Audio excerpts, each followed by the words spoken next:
Hello, I'm Claire Murphy from the 5AA newsroom, and this is the week that was.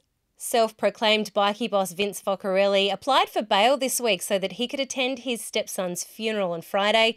He was denied bail. His lawyers say that now makes him a sitting duck if he's put in a remand centre. The magistrate, though, says releasing him back into society means more of a risk to the public. Focarelli's lawyers have appealed. In a shock decision this week, the Reserve Bank decided to leave rates on hold. That's despite all the indicators pointing towards another drop.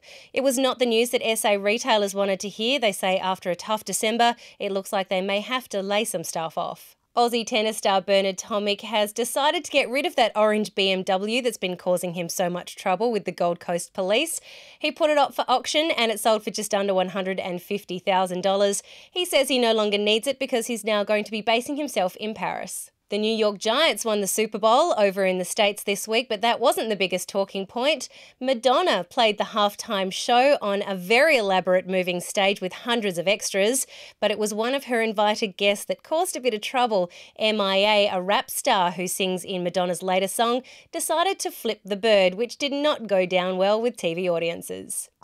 The lawyer who hit and killed cyclist Ian Humphrey on the Kapunda Road nearly 10 years ago has gone on national television to apologise. He says he has tried to contact the family to tell them in person how much he regrets what happened that night, but Ian Humphrey's wife, Di Gilchrist, says she doesn't believe that Eugene McGee has ever felt sorry and that he has never tried to apologise. The Queen this week celebrated 60 years as the British monarch. Now, there were some events playing out across the week, but the big celebrations are being held off until June, where they'll hold the Diamond Jubilee concert. Some of the big names already announced: Sir Paul McCartney, Sir Elton John, Sir Cliff Richard, and maybe even a Spice Girls reunion. For the first time in 9 months, Julia Gillard finally moved ahead of Tony Abbott as preferred Prime Minister in the polls.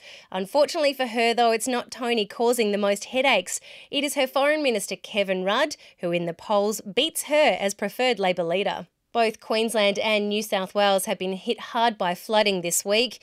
Areas around Wee Waa in New South Wales were isolated, while in St George in Queensland, they held the biggest ever evacuation the state has ever seen. Locals still not able to return home as yet, as the sewer pump is currently underwater and not functioning.